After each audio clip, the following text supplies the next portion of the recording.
All right, let's talk about something that might sound complicated, but it's a core argument that could shake the very foundations of our legal system. It's about the Bar Association, and why its authority might be completely void from the very beginning. Stick with me, because this gets deep. So when you think of the legal system, you think of judges, lawyers, and courts, right? And you probably assume they're all part of the government, operating under the Constitution. But what if I told you that the entity that controls almost all the lawyers and judges, the Bar Association, is actually a private club, a non-governmental organization? This is where the problem starts. This is a core structural argument I've been developing.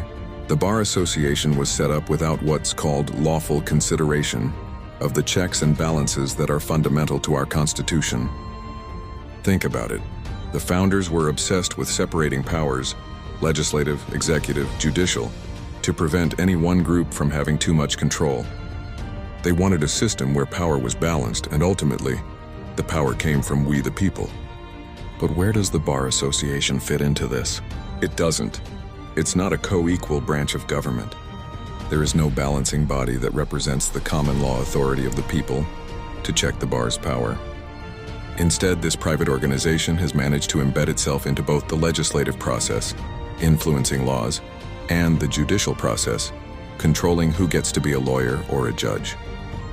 Yet it remains almost completely immune from public accountability. You can't vote them out. You can't use the Freedom of Information Act to see their records. They've crossed a constitutional line between what should be delegated government authority and what is clearly a private interest. This brings us to the legal concept of failure of consideration. In simple terms, any contract or agreement is only valid if both sides give something of value. This is called consideration. If one side gets all the power and the other side gets nothing, no oversight, no accountability, then the contract is void from the start. Void ab initio, as the lawyers say. So let's apply this. The Bar Association's authority doesn't come from the people. It comes from a self-declared, self-regulating structure. They make their own rules.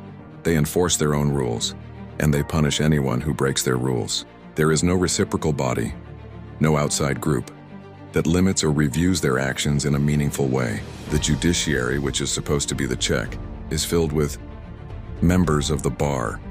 It's a closed loop. This isn't just a small procedural issue. This is a foundational defect. Because there was no lawful consideration, because there's no balance of power representing the people, their entire claim to authority is arguably null and void. From the very beginning, this argument isn't just a complaint. It forms the basis of a jurisdictional challenge. It questions whether they ever had the right to govern the legal profession in the first place.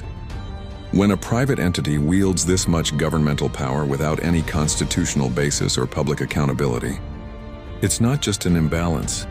It's a breakdown of the entire system designed to protect us.